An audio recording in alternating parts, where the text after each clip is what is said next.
¿Cómo están? Muy buenos días. No sé ustedes, pero me da mucho gusto ver la casa llena, ¿no? Creo que no había ni lugares por allá atrás. Nada más que ahorita vi que se vació como una tercera parte de puros niños, entonces está padre también. Pobrecitas de las maestras hoy, yo creo que van a tener bastante chamba. Pero antes de entrar al mensaje de hoy, quisiéramos saludar a los que nos acompañan por primera vez por acá. Si pueden levantar ahí su mano en donde se encuentren. Alguien que nos visite por primera vez. Muy bien, pues, ¿cómo les decimos, iglesia, a la familia que nos acompaña por acá? Bienvenidos, qué gusto que nos acompañan. ¿Alguien más está? Creo que por acá también me dicen que tenemos visitas, ¿ok? También mucho gusto en saludarles. También les decimos bienvenidos. Pues gracias por estar acá con nosotros. Si al final del servicio tienen alguna duda, por favor acérquense con algunos de los anfitriones que les dieron ahí la bienvenida en la puerta. O alguno de los líderes de la iglesia y nos dará gusto saludarles. Pues para empezar con el mensaje de esta mañana, les pido que ahí donde se encuentran puedan inclinar su rostro y vamos a iniciar con una oración poniendo este mensaje en manos de Dios. Señor, te damos gracias una vez más por la oportunidad que nos das de reunirnos, por la libertad que tenemos de meditar en torno a tu palabra, por la libertad que tenemos de congregarnos y estudiar de tu verdad. Y yo te pido, Espíritu Santo, que tú nos acompañes en el resto de este mensaje. Úsame en esta mañana y habla a nuestros corazones. Abre nuestros oídos físicos, pero también nuestros oídos espirituales y permítenos comprender y también poner en práctica las verdades que estaremos explorando el día de hoy. Te lo pido en el nombre de Cristo Jesús y todos dicen amén. Pues como bien saben, el domingo pasado iniciamos una nueva serie en torno al libro de los Hechos y Raúl nos hizo favor de plantear un panorama y resaltar algunos elementos clave que nos permiten comprender lo que va a estar ocurriendo en las próximas semanas, meses, no sé cuánto tiempo nos vamos a llevar estudiando el libro de los Hechos. Y el día de hoy, como ya se dieron cuenta, nos vamos a concentrar en una porción del capítulo 1. Y yo he titulado este mensaje El Evangelio continúa con hechos. Y hay un doble significado en el título. Si bien Hechos es la continuación de los evangelios, ¿no? Mateo, Marcos, Lucas, Juan, pero también tiene que ver con lo que nosotros tenemos que hacer. Entonces, yo lo que les quiero proponer en esta mañana casi tarde es que el Evangelio continúa con hechos porque la difusión de las buenas nuevas, el Evangelio, continúa con los actos de cada discípulo y testigo de Cristo. Y ahí es donde nosotros, tú y yo, nos deberíamos de ubicar. Nosotros tenemos que seguir actuando para la difusión de ese Evangelio. Antes de entrar de lleno, yo también quiero agregar un poquito de contexto. Voy a retomar algunas cosas que Raúl mencionó el domingo pasado, pero voy a agregar algunos elementos adicionales para tener contexto de lo que vamos a explorar el día de hoy. Y quiero comenzar con la lectura del primer versículo. Hechos 1:1 dice: En el primer tratado, oh Teófilo, hablé acerca de todas las cosas que Jesús comenzó a hacer y a enseñar. En el primer tratado, oh Teófilo, hablé acerca de todas las cosas que Jesús comenzó a hacer y a enseñar. Así que vamos a echar un vistazo a lo que va a ocurrir en el libro de los Hechos. A ver, la primera pregunta es: ¿quién es el autor de Hechos? Lucas. Lucas es el autor de Hechos. Lucas, de acuerdo a lo que sabemos en Colosenses, era un médico. Y de acuerdo a lo que vemos en varios pasajes, yo aquí resalto un par, 2 Timoteo 4, Filipenses 1, sabemos que Lucas también fue un compañero de Pablo en su ministerio. Ahora es muy interesante tomar en cuenta que Lucas era médico, porque tiene un perfil muy distinto a lo que sucede con otros discípulos. Como médico, como científico, él va a hacer una labor muy peculiar en su investigación. Y lo vamos a ver, o lo vemos tanto en el Evangelio como en Hechos. Y aquí en Hechos 1:1 dice que en el primer tratado, en la Nueva Versión Internacional dice en mi primer libro. Y este primer tratado, este primer libro es el Evangelio de Lucas, que se escribe por ahí del año 60 después de Cristo. Por lo tanto, este segundo tratado, este es el volumen 2, es el libro de los Hechos, que se escribe entre los años 61 y 64 después de Cristo. Y como vieron la semana pasada, el título que normalmente se le da a este libro es Los Hechos de los Apóstoles. Pero este es un título que le da la iglesia a mitad del siglo I, cerca del año 150 después de Cristo. Pero cuando tú exploras el libro de los Hechos, realmente no es de todos los apóstoles. El libro de los Hechos se concentra en lo que hace Pedro y lo que hace Pablo principalmente. Entonces algunas personas opinan, gracias, que se debería de llamar Los Hechos de Pedro y Pablo. Ese podría ser tal vez un título un poco más apropiado.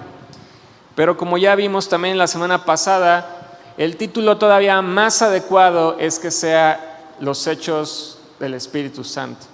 Y sí, Hechos del Espíritu Santo a través de hombres como un Pedro y un Pablo. Pero el énfasis del libro de los Hechos tiene que ver con el actuar del Espíritu Santo.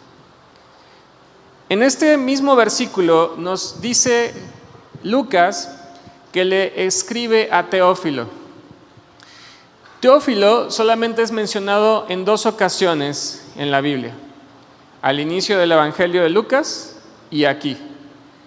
No tenemos mucha información de Teófilo, solo sabemos que Teófilo significa amigo o amado de Dios, y hay algunos que opinan que Teófilo podría haber sido el patrocinador de Lucas, es decir, el que puso la lana para que Lucas pudiera hacer la investigación, para que pudiera viajar, para que pudiera recopilar todo, porque acuérdate, no hay internet, no hay Google, no es como que Lucas se sentaba ahí y empezara a investigar de, a ver, ¿en qué año habrá nacido Jesús? Eso lo podemos hacer nosotros, él no. ¿Y por qué se opina que Teófilo tuvo que haber sido alguien que se considerara como una autoridad? Porque en Lucas, ahorita lo vamos a leer, se refieren a Teófilo como "oh excelentísimo Teófilo". Y ese título no se le daba a cualquier persona, no era el saludo de cuates, no era un saludo de compas, de brothers. El hablarle de esa manera es porque lo ubicaba en una posición de autoridad. Pero más allá de tratar de descubrir quién era Teófilo, que está bien si era el patrocinador, que era el patrón de Lucas, a mí me encanta saber que el significado del nombre es amigo de Dios. Porque si lo habláramos de manera muy general, si tú te consideras un amigo de Dios o una amiga de Dios, o si te consideras amado o amada de Dios, pues entonces el Evangelio es para ti, y lo que vamos a estar escuchando a lo largo de todo este estudio de Hechos también es para ti. Porque yo quiero levantar la mano y decir, yo sí me quiero considerar el amigo de Dios, por tanto quiero saber qué onda con mi amigo, ¿no? ¿Qué más me tiene que decir mi amigo? Y es por eso que es importante tal vez descubrir por qué Teófilo significa eso. Ahora, si echamos un vistazo a lo que ocurre en Lucas, también nos puede dar un poco de elementos adicionales de lo que vemos en Hechos, porque decía, en mi primer tratado tenemos que echar un vistazo a la manera en la que empieza el Evangelio de Lucas, y hoy también vamos a ver en la manera en la que finaliza el Evangelio de Lucas. En Lucas capítulo 1, versos 1 al 4 dice lo siguiente: puesto que ya muchos han tratado de poner en orden la historia de las cosas que entre nosotros han sido ciertísimas.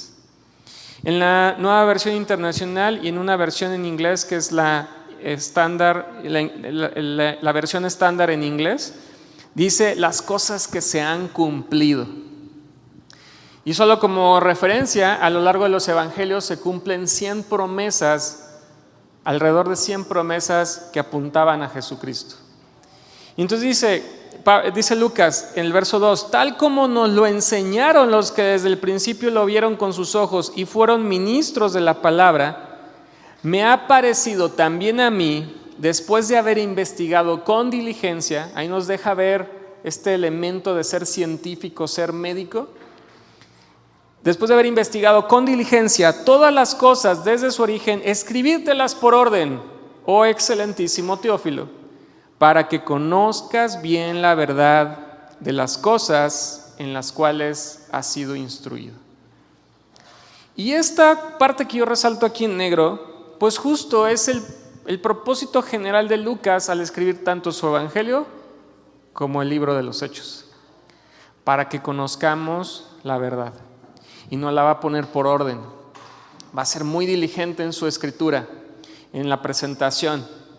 Y yo creo que aquí, sin duda alguna, esto es algo que yo creo que tú y yo quisiéramos o queremos cada que nos reunimos, cada que meditamos la palabra, pues conocer la verdad.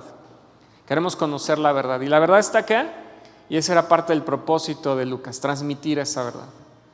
Ahora déjame darte algunas frases, algunos párrafos, textos que he tomado de diferentes sitios o diferentes fuentes que nos permiten entender un poco más de qué es lo que Lucas pretendía hacer con Hechos. De Bible Project les tomo esta frase que dice: Hechos es el segundo volumen del trabajo de Lucas en el cual recopila información sobre la propagación del cristianismo. La Biblia Diario Vivir dice: Hechos es el eslabón entre la vida de Cristo y la vida de la iglesia, entre los evangelios y las epístolas. God Questions dice lo siguiente: el libro de Hechos fue escrito para tener un registro de la historia de la iglesia primitiva. El libro de Hechos proporciona la historia de la iglesia cristiana y la expansión del evangelio de Jesucristo, así como la creciente oposición al mismo. El libro de Hechos actúa como una transición entre el antiguo pacto de la observancia de la ley y el nuevo pacto de gracia y fe. La Biblia del Diario Vivir dice: el libro de Hechos continúa la historia que Lucas empezó en su evangelio, abarcando los 30 años posteriores a la ascensión de Jesús. El libro de Hechos comienza donde el evangelio se quedó, dando un informe de la acción de los apóstoles y la obra del Espíritu Santo.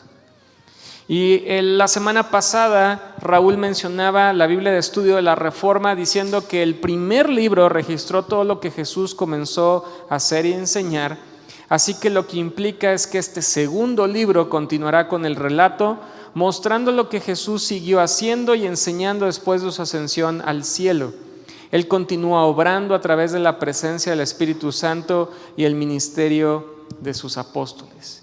Y una cita más: el propósito de Lucas es documentar los primeros pasos de la difusión del Evangelio de Jesucristo y el modo en que el Espíritu de Dios impulsaba en aquel entonces el crecimiento de la iglesia en Jerusalén, en toda Judea, en Samaria y hasta lo último de la tierra. Y el día de hoy, entonces, en estos 11 versículos, es muy interesante ver que tenemos un recorrido de los últimos días de Jesús en la tierra y el inicio de la iglesia primitiva. Así que hoy vamos a explorar este pasaje en 4 partes. Vamos a platicar sobre la resurrección de Jesús, vamos a hablar de la instrucción y la promesa de Jesús, vamos a hablar de la ascensión de Jesús y por último vamos a platicar de la segunda venida de Jesús. En estos 11 versículos se cubren estas 4 cosas. Entonces espero que podamos dedicar este tiempo para explorar y recordar algunas cosas que ya sabemos y tal vez otras cosas que podrán ser nuevas el día de hoy. Entonces vamos a iniciar con la resurrección de Jesús. Ahora, para lograr este avance cronológico voy a estar brincando de algunos versos a otros, pero vamos a cubrir los 11 versículos de Hechos 1. Vamos a platicar sobre la resurrección de Jesús. Y quiero tomar la segunda parte del verso 2 y la primera parte y todo el versículo 3. Hechos 1, segunda parte del 2 y el verso 3 dice: a los apóstoles que había escogido, a quienes también, después de haber padecido, se presentó vivo con muchas pruebas indubitables, apareciéndoseles durante 40 días. Entonces aquí primero que nada Lucas quiere recordarnos la importancia de la resurrección y que hubo testigos de ello, que no fue una historia, una fantasía, una fábula, una leyenda, sino que era algo real. Y dice, acuérdense que Jesús se presentó durante 40 días, con pruebas que no pueden ser rechazadas. Si echamos un vistazo a los evangelios y a las epístolas, nos podemos dar una idea de la manera en la cual Jesús se estuvo presentando. Si ustedes recuerdan bien el pasaje de Lucas 24 en el camino de Emaús, ahí se le presenta primero que nada a dos.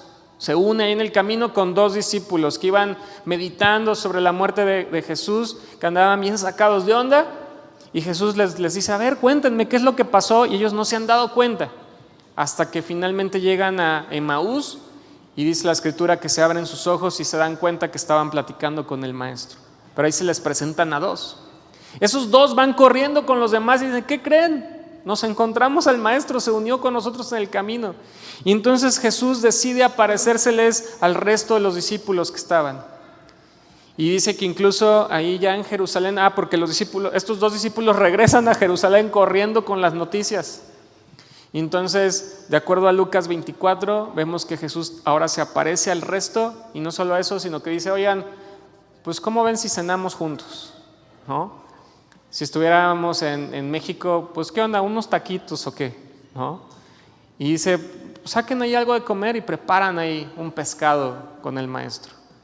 Pero no solo eso, Pablo en la primera carta a los Corintios, capítulo 15, cuando habla constantemente de la resurrección, dice que se le apareció a Cefas, a Pedro, dice también que se le apareció después a los 12, dice que se le apareció a más de 500 hombres que en el primer siglo todavía vivían y que podían preguntar, oye, a ver, yo quiero conocer a algunos de estos 500 que te podían platicar de la resurrección. Dice que se le apareció a Jacobo, quien era Santiago, el hermano de Jesús. Después dice que se le apareció a todos los apóstoles y por último dice que se le apareció a él mismo. Y entonces si echamos una revisión entre los evangelios y las epístolas,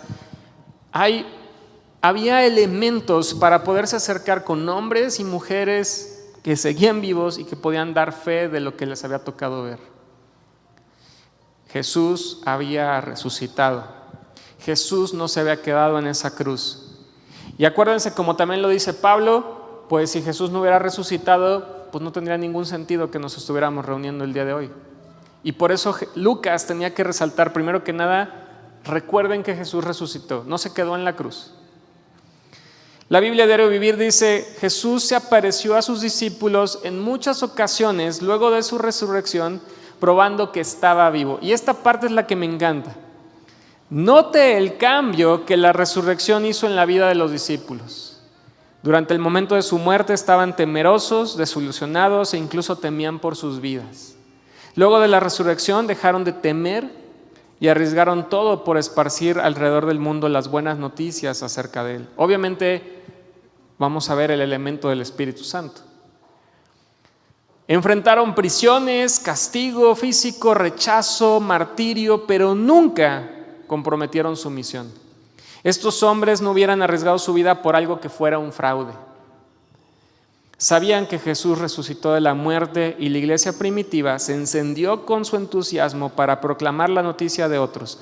Es importante saber que podemos confiar en su testimonio. 20 siglos después, todavía podemos tener la certeza de que nuestra fe se basa en hechos. Y en este caso, en el hecho de la resurrección. Nuestra fe cobra sentido porque Jesús resucitó. Y en esta primera parte yo lo que te quisiera preguntar es que si de alguna otra manera Jesús se nos ha revelado, si Él se ha manifestado a tu vida, así como en el momento se manifestó en vivo y a todo color y dijo, aquí estoy. Y a algunos les tuvo que decir, mira, métele tu dedito ahí. Pero si Jesús se ha revelado a nosotros de alguna manera, la pregunta que nos tendríamos que hacer es, si así como sucedió con los discípulos del primer siglo, si esa revelación en efecto ha cambiado nuestra vida. Si somos alguien distinto después de ese encuentro con Jesús. Y ojalá que la respuesta fuera sí, sin duda soy diferente. Y si no, tal vez tendríamos que decir, híjole, entonces tal vez no nos hemos encontrado con ese Jesús que resucitó. Tal vez tendríamos que ver la manera de tener ese encuentro verdadero con el Jesús resucitado. Segunda parte del mensaje. No solo Lucas resalta que Jesús ha resucitado, sino que hace mención a una instrucción y una promesa muy particular de Jesús. Ahí en Hechos capítulo 1 nuevamente, voy a volver a leer los mismos versículos, pero ahora vamos a resaltar otra parte. Dice, después de haber dado mandamientos por el Espíritu Santo a los apóstoles que había escogido, a quienes también después de haber padecido se presentó vivo con muchas pruebas indubitables, apareciéndoles durante 40 días y hablándoles acerca de Dios. Quiero resaltar primero la parte de la instrucción. Dice aquí que les dio mandamientos y dice aquí que les habló acerca del reino de Dios. Y tenemos que preguntarnos sobre qué estaba dando instrucciones aquí Jesús. Mira, la Biblia del Diario Vivir dice, Jesús pasó 40 días enseñando a sus discípulos, los que experimentaron un cambio total. Antes de esto, discutieron unos con otros, abandonaron a su Señor. Uno de ellos, Pedro, incluso negó que le conocía. Después de una serie de reuniones con el Cristo resucitado, los discípulos hallaron la respuesta a muchas de sus preguntas. Llegaron a convencerse en relación con la resurrección, aprendieron del reino de Dios y la fuente de su poder, el Espíritu Santo. Me gusta pensar, y es interesante que nuevamente aquí aparece el número 40, es algo que suele ocurrir. Hay varias ocasiones a lo largo de la Escritura que se mencionan 40 días, 40 días, 40 días. ¿Y sabes algo? Yo creo que hay cosas que Jesús se quedó con ganas de compartirles. Porque si ustedes recuerdan, en la última cena, si bien muchas veces recordamos esa última cena, en la última cena hubo una serie de enseñanzas impresionantes. Yo creo que Jesús ya sabía que el tiempo estaba corto y dijo, híjole, ¿qué más les tengo que decir? ¿Qué más les tengo que decir? Y empieza a hacer enseñanza tras enseñanza tras enseñanza hasta que llega un momento en el que oran juntos y luego tienen que ir a Getsemaní. Pero yo creo que hay cosas que se quedaron ahí como en el tintero y era necesario que ya habiendo resucitado tenía que reforzar algunas y retomar otras y compartir más. Y dedica 40 días a estar enseñando a los suyos.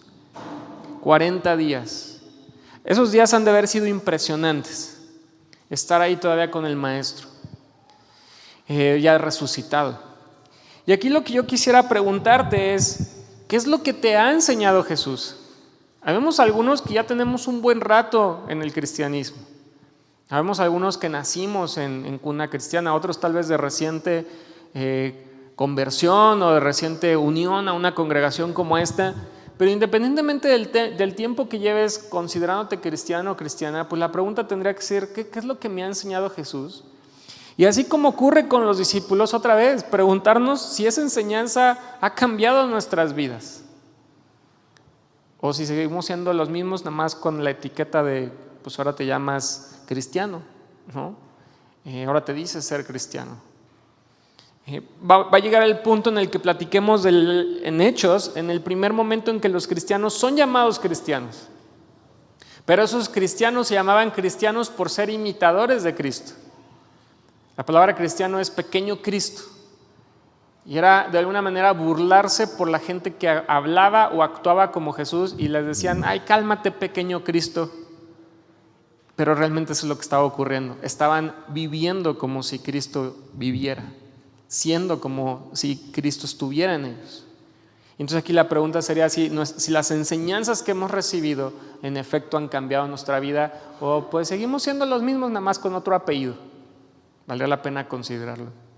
Pero si seguimos leyendo ahí en la Escritura, en Hechos capítulo 1 versos 4 y 5 dice, y estando juntos les mandó que no se fueran de Jerusalén, sino que esperasen la promesa del Padre, la cual les dijo: oísteis de mí, porque Juan ciertamente bautizó con agua, mas vosotros seréis bautizados con el Espíritu Santo dentro de no muchos días. Si bien en un par de domingos vamos a explorar lo que sucede en Hechos capítulo 2, es importante recordar esto que está diciendo aquí Lucas.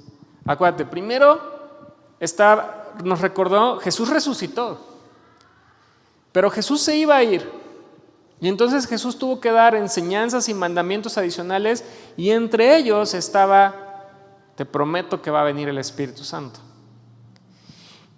Si echamos un vistazo a lo que ha ocurrido en el Evangelio de Lucas, al inicio del Evangelio de Lucas, ahí en Lucas 3:16, vemos que Juan el Bautista, profetiza que Jesús va a bautizar con el Espíritu Santo y con fuego. Él dice: yo bautizo con agua, pero va a venir uno que va a bautizar con el Espíritu Santo. También un poquito más adelante, hacia casi el final del Evangelio de Lucas, Jesús anunció que enviaría la promesa del Padre. Y ahora en lo que estamos leyendo, manda a los discípulos que le esperen ahí en Jerusalén, que no se vayan hasta que no reciban esa promesa. Y posteriormente, como vamos a estudiar en Hechos capítulo 2, tanto en Jerusalén, en ese día de Pentecostés se cumple la promesa, pero si seguimos leyendo los capítulos adelante, vemos que no nada más en Jerusalén. También si ustedes leen por ahí Hechos 11, y que se va a explorar varios domingos después, también se hace presente ahí la promesa del Espíritu Santo en Judea. Y eso tiene que ver mucho con la importancia de un Hechos que vemos que no nada más va a impactar a Jerusalén, sino que va a impactar prácticamente a todo el mundo. En la Biblia Diario Vivir dice: Jesús instruyó a sus discípulos para que fueran testigos, pero se les dijo que debían esperar antes la venida del Espíritu Santo. A menudo nos gusta cumplir con la tarea, pero algunas veces la espera es parte del plan de Dios. Necesitamos el tiempo y el poder de Dios para ser en verdad eficaces. Mira, medita por un momento lo que dice esto. La instrucción no nada más era: vas a recibir el Espíritu Santo. La instrucción era: tienes que esperar, porque después vas a tener que hacer algo más. Y hay veces que escuchamos las instrucciones de parte de Dios de manera incompleta, y a mucha gente no nos gusta esperar. De hecho, somos bien desesperados, somos muy impacientes. Y aquí la instrucción era: esperas, recibes y entonces actúas y cumples. Pero si no recibían, o más bien si no esperaban para recibir, su labor no hubiera sido la misma. Y aquí yo lo que te quiero preguntar es que si estás dispuesto o dispuesta a esperar y a escuchar las instrucciones completas de parte de Dios, o mejor dices: yo creo que ya escuché lo suficiente y venga, vámonos con todo. Hay veces que necesitamos esperar y escuchar instrucciones completas. Hijos jóvenes que todavía viven con sus padres, a veces vale la pena escuchar las instrucciones completas. Bueno, no a veces, vale la pena escuchar las instrucciones completas, porque a veces que nada más nos gusta escuchar ciertas partes. Y aquí lo mismo sucede con Dios. Y aquí me voy a saltar y ahorita regresamos a los versos que quedan pendientes. Hechos capítulo 1, verso 8, un pasaje sumamente famoso. Pero recibiréis poder cuando haya venido sobre vosotros el Espíritu Santo, y me seréis testigos en Jerusalén, en toda Judea, en Samaria y hasta lo último de la tierra. Este, para muchos estudiosos, es el versículo clave del libro de los Hechos. Este es el versículo clave del libro de los Hechos. Como bien mencionamos, el libro de los Hechos, su título debería ser Los Hechos del Espíritu Santo. Y hay mucho énfasis en el Espíritu Santo. Y hay muchos que van a resaltar ciertos atributos del Espíritu Santo. o algunas manifestaciones del Espíritu Santo, pero hay veces que se nos olvida que el principal objetivo del Espíritu Santo es, sí, dotarnos de poder, pero el punto es, ¿para qué vamos a recibir ese poder? ¿Para manifestar ciertos dones, ciertos talentos, ciertas habilidades muy espirituales? Esa es solamente una parte de lo que hace el Espíritu Santo, pero el énfasis, de acuerdo a Hechos 1:8, es que cuando tú recibes el poder del Espíritu Santo es para poder testificar. Te vuelves un testigo. Y justo aquí aparecen dos palabras claves. Aparece la famosa palabra dunamis, de donde, como bien han escuchado en alguna ocasión, sacamos el concepto de dinamita. Ese es el concepto de dunamis, poder, habilidad. No cualquiera, es una increíble habilidad, es un increíble poder que viene de parte de Dios. Y después viene que gracias a ese dunamis vamos a poder ser mártires, testigos. Esta palabra en el griego, mártires, puede tener tres connotaciones. Puede ser un testigo en el estricto sentido histórico, es decir, muchos de nosotros en algún u otro momento hemos sido testigos de algo. En este sentido, es alguien que presencia o adquiere directo conocimiento de algo, ¿no? Desde cosas tan sencillas como un accidente, y hay gente que estaba ahí de metiche, de chismosa, y le tocó ver algo, pero lo está presenciando, está de testigo de algo que ocurrió. Pero me gusta esta otra parte de la definición porque dice que adquiere directo y verdadero conocimiento de algo. Si tú recuerdas, parte del propósito por el cual Lucas escribe su evangelio era para que conociéramos la verdad, para que fuéramos testigos de la verdad. ¿Okay? Entonces los discípulos son testigos de lo que está ocurriendo. Pero no solamente eso, también es un testigo en un sentido legal. Aquí hay abogados. Y parte de los procesos es que requiere traer testigos que van a ser, como dice ahí, personas que dan testimonio de algo. Posiblemente no lo vieron con sus propios ojos, pero dicen, no, yo vengo aquí a hablar y a defender a Miguel, porque yo voy a dar testimonio de lo que me ha tocado ver a lo largo de la vida de Miguel. Y entonces se vuelven ahora en el sentido legal, no nada más porque tal vez lo vieron, porque puede ser que haya una combinación entre que lo vieron, lo escucharon, les consta, pero ahora dan testimonio de eso en términos legales. Pero el que se vuelve más impresionante y que de hecho es donde tiene que ver la palabra en el griego, mártires, es que también se vuelve en un sentido ético, porque estas son las personas que con el ejemplo han demostrado fortaleza en su fe, tener una fe genuina, porque incluso están dispuestos a morir por su fe y han sufrido muertes violentas. La misma palabra que se traduce como testigo es la palabra mártir. Y los primeros mártires eran porque atestiguaban. Decían, a mí me consta lo que ha hecho Jesucristo. Y a pesar de que tenían enfrentamiento y los decían, no, eso no es verdad, estás diciendo una mentira, solo quieres hacer A o B, C, mátenlos. Decían, yo voy a seguir dando testimonio, aunque esté frente al juzgado, ahora ya en el sentido legal, yo voy a seguir dando testimonio.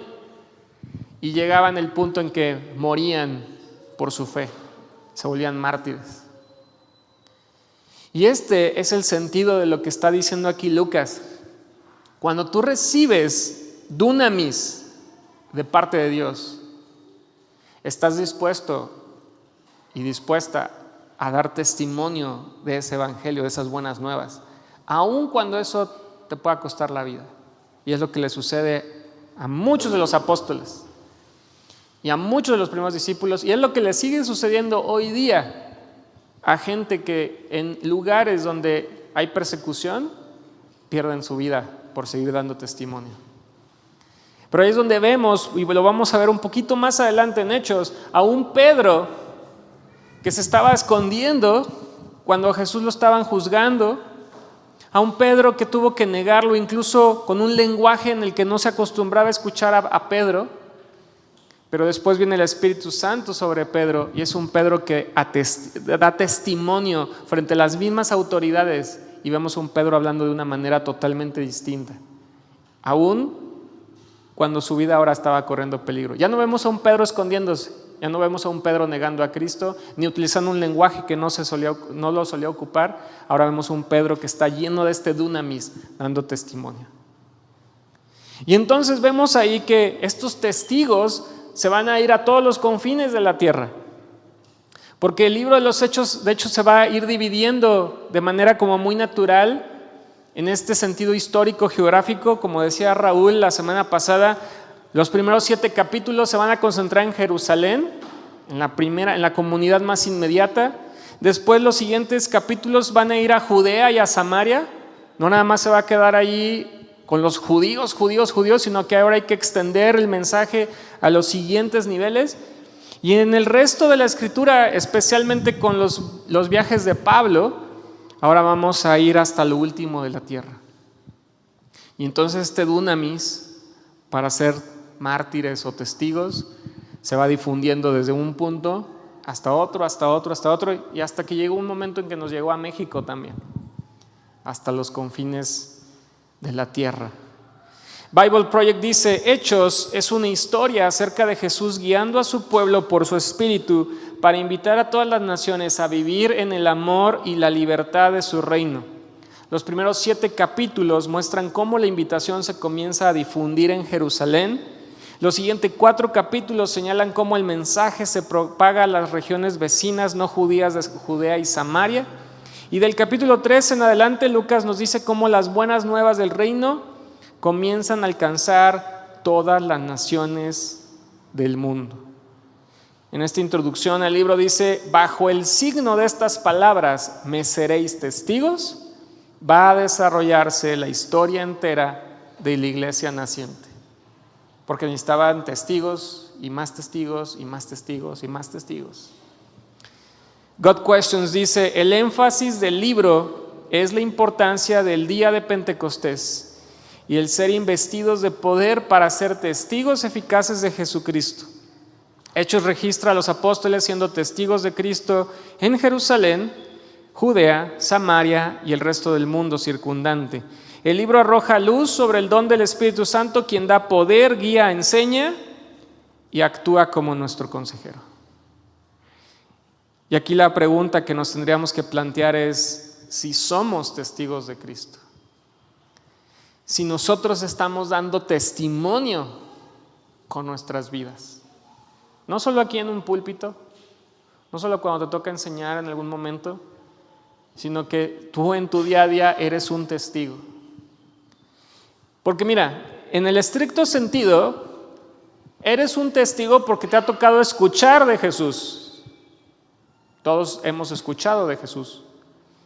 1, 2, si esta es tu primera vez, aquí, ¿no? Hemos escuchado de Jesús. Pero ahora sería importante pensar si lo vamos a llevar a otro nivel. Si no, nada más se va a quedar en lo que ya hemos escuchado o incluso visto, sino que si estamos dispuestos a dar testimonio. Y ojalá que la respuesta sea sí, yo sí quiero ser ese testigo de Cristo. Ahora bien, Lucas nos dice: Jesús resucitó.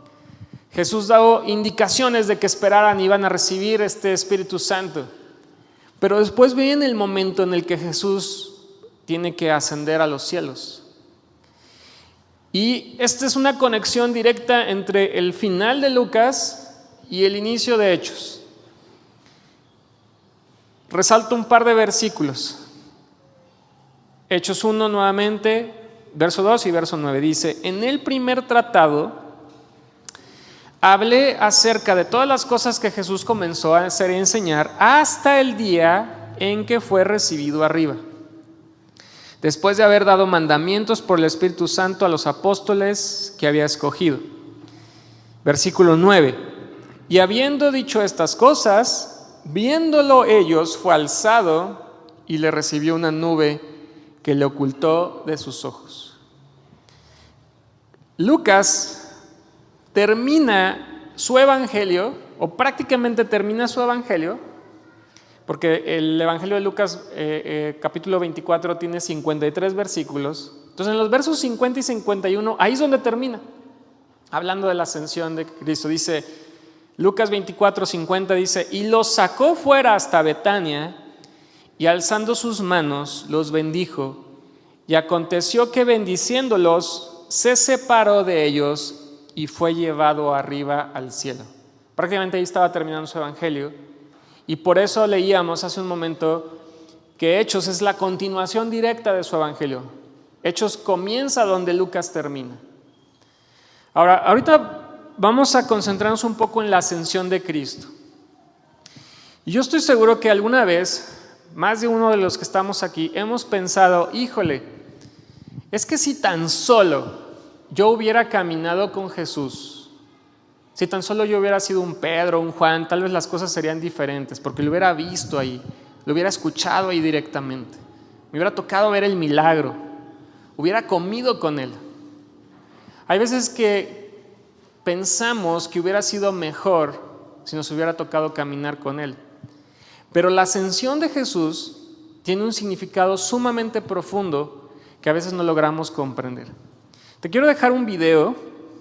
Vamos a ver este video que explica la ascensión de Jesús y luego yo retomo el mensaje.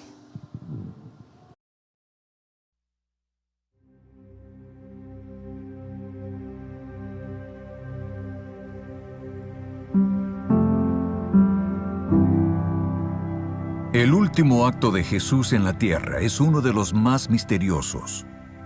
Asciende al cielo para sentarse a la diestra del Padre. La ascensión pareciera demostrar que Cristo se retira de nuestro mundo, pero si observamos la ascensión como menos de la presencia de Jesús, en vez de más de su presencia, entonces perdemos una poderosa verdad acerca del Jesús ascendido. En un encuentro con María Magdalena después de su resurrección, ella intenta abrazar a Jesús. Lo había perdido una vez, pero no volvería a perderlo. Pero Jesús le dice: no te aferres a mí, porque todavía no he subido al Padre. Se puede suponer que Jesús menciona esto porque su cuerpo resucitado es sagrado. Pero no puede ser, porque luego Él le invita a Tomás a tocar sus heridas. Jesús conocía el temor de María, creyendo que lo había perdido para siempre. Con esta respuesta, lo que está diciendo es que si me sueltas, si me permites ascender, tendrás una relación aún más fuerte conmigo. María, si permanezco como estoy, existe la posibilidad que me puedas perder. Pero si subo al Padre, me tendrás por siempre y nada nos podrá separar. Su presencia vendría por medio del Espíritu Santo, quien no es tan solo una fuerza, sino que es una persona que vendría en su lugar. Jesús dijo: si no me voy, el defensor no vendrá para estar con ustedes, pero si me voy, yo se lo enviaré.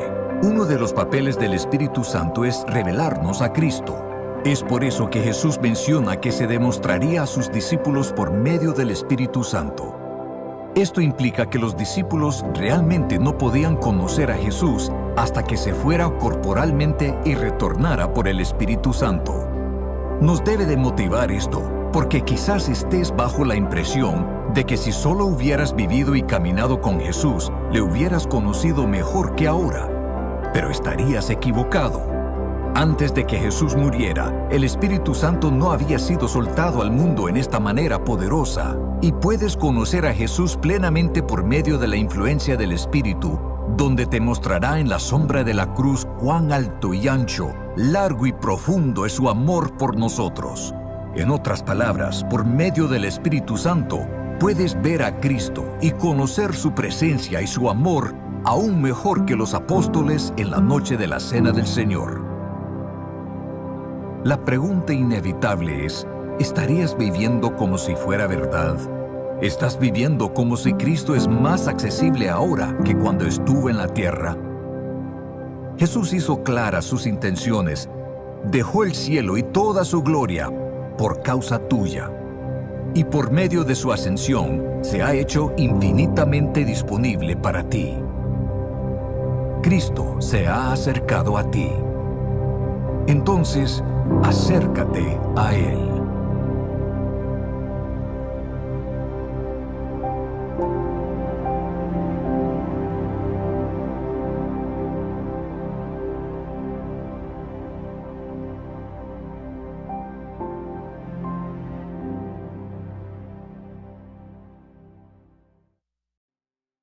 No sé si alguna vez habías visto la importancia de la ascensión de Jesús.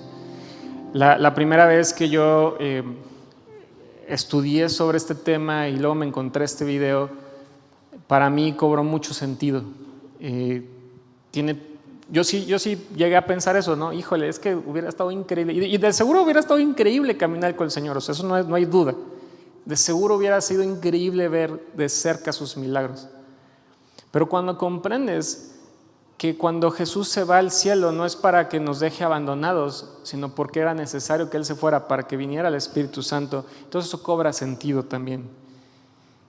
Entonces, por ejemplo, esta introducción al libro de los Hechos dice: la ascensión señala el comienzo de la actividad del Espíritu Santo en la iglesia, a la que convoca primero sobre el fundamento de la fe en Cristo para guiarla en adelante hacia su plenitud gloriosa del nuevo pueblo de Dios. En la Biblia del Diario Vivir dice: si Jesús hubiera permanecido en la tierra, su presencia física habría limitado la difusión del Evangelio, ya que físicamente solo podría estar en un solo lugar al mismo tiempo. Pues por eso la gente corría cuando escuchaba, ¿no? Jesús está aquí, vamos, pero de volada llévate al enfermo. Después de su ascensión, podría estar presente espiritualmente en todo lugar a través del Espíritu Santo. Jesús está aquí. El Espíritu Santo se envió de manera que Dios estuviera con sus seguidores y en ellos después de que Jesús ascendió al cielo. Y aquí en esta parte, más allá que hacerte una pregunta, yo creo que vale la pena agradecer porque Jesús vino, pero también porque regresó al Padre, y que entonces nos envió al Espíritu Santo. Gracias, Dios, porque hiciste eso por nosotros. Gracias porque podemos gozar de tu Espíritu Santo en nuestro día a día. Gracias porque ni siquiera tenemos que entrar a un templo para tener esa presencia de Dios con nosotros. Pero no termina ahí. Es interesante ver que en este pasaje de Hechos 1 al 11, aunque yo lo acomodé de manera cronológica para que pudiéramos comprender esa secuencia, Lucas comienza hablando de la ascensión de Jesús, cuando Jesús se va, pero termina hablando en estos últimos versos sobre esta segunda venida. Porque otra vez, si solo se quedara en híjole, Jesús murió y ahí se acabó, no. Lucas tiene que retomar que Jesús resucitó. Pero si solo dejara ahí, híjole, Jesús ya se fue, Lucas tiene que decir, pero ¿qué crees? Va a regresar. Y entonces ahí en los versos 6 y 7 dice: entonces los que se habían reunido le preguntaron, diciendo: Señor, ¿restaurarás el reino a Israel en este tiempo? Y les dijo: no os toca a vosotros saber los tiempos o las sazones que el Padre puso en su sola potestad. Ahora, hay veces que nos volvemos tan tercos, tan necios, a veces tan ciegos, que acuérdate, Jesús todavía, cuando le preguntan esto, obviamente todavía no asciende a los cielos. Pero cuando están platicando de esto, yo creo que hay cosas tan profundas y que de repente lo único que pueden pensar los discípulos es: a ver, Señor, pero entonces, ¿qué es lo que va a pasar?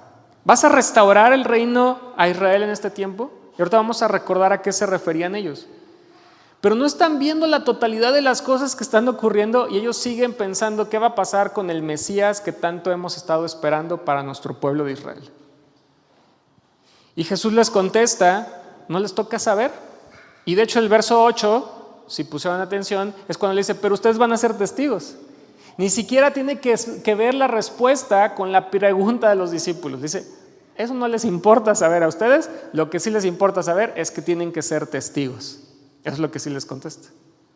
Ahora, estos versos son súper similares a lo que Jesús contesta o lo que Jesús está hablando cuando habla de las señales del fin del mundo en Mateo 24.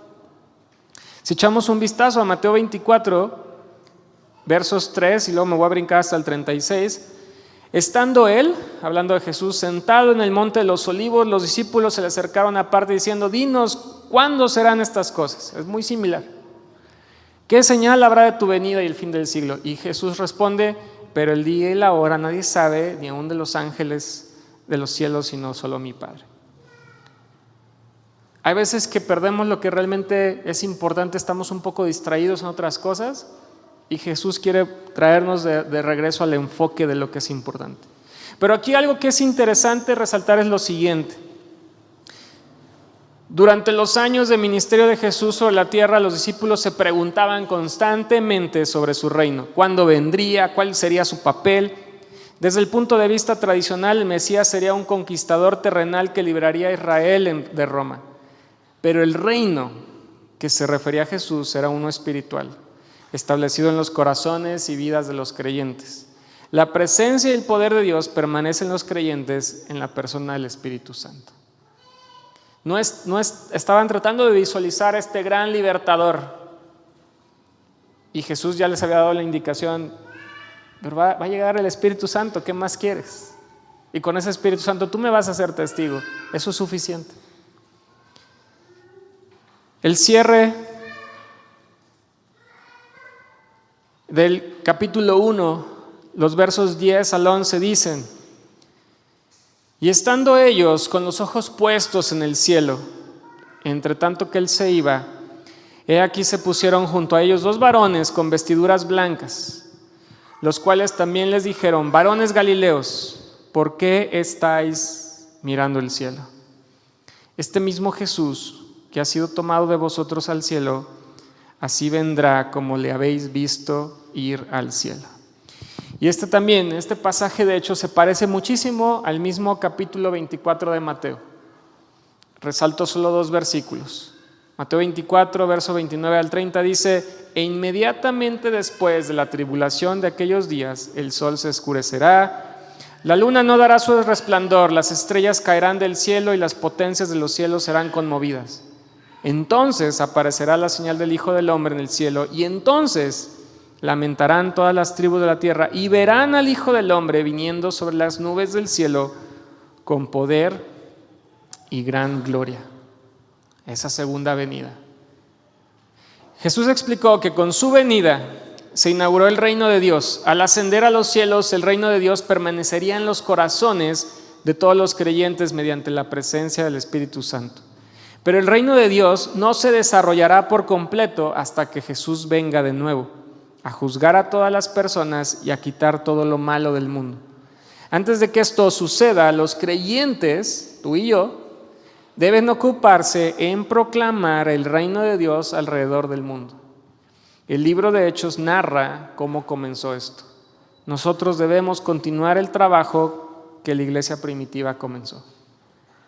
Nosotros debemos estar listos para esta venida sorpresiva, porque en 1 Tesalonicenses dice que va a venir como ladrón en la noche. No parados contemplando los cielos, como lo leímos allí en Hechos 1 al final. Estaban ahí viendo el cielo, sino trabajando con ardor en difundir el evangelio de manera que otros sean capaces de recibir las grandes bendiciones de Dios. Y entonces aquí viene una última pregunta. En esta espera, en este ínter en el que nos encontramos, desde su primera venida, su ascensión a los cielos y esperando que venga de nuevo por nosotros, pues la pregunta sería si estamos siendo sus testigos, si estamos proclamando de su reino a otras personas, si estás difundiendo el evangelio. Y si no lo estás, únete al equipo de testigos que se requieren para compartir las buenas nuevas.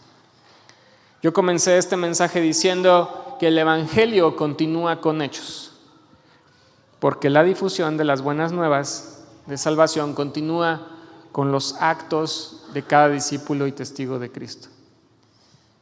Ojalá que nos podamos unir en esa tarea. De hecho, por eso hay algunos que opinan que Hechos capítulo 29 se sigue escribiendo hoy. Hechos 29 se sigue escribiendo el día de hoy, no ha terminado de escribirse. Señor, yo te doy gracias por tu palabra y te doy gracias por personajes como Lucas, que se dieron a la tarea de escribir con diligencia lo que ha ocurrido en tu caminar aquí en la tierra, pero también en lo que ocurrió con los primeros discípulos en esa iglesia primitiva, esos primeros momentos en el que se estaba compartiendo las buenas nuevas. Y yo te pido, Señor, que mientras estemos explorando este fascinante libro, nos ayudes y nos invites a unirnos a ese equipo de trabajo que aún se requiere el día de hoy, para hacerlo en nuestras casas, en nuestro Jerusalén, pero también en nuestro alrededor, incluso un poco más allá de nuestras comunidades inmediatas. Gracias, Señor, te doy por tu palabra y llénanos de tu poder para poder atestiguar con esa fortaleza, esa fe que se requiere en medio de la adversidad. Te lo pido y agradezco en el nombre de Cristo Jesús, y todos dicen amén. Que Dios les bendiga.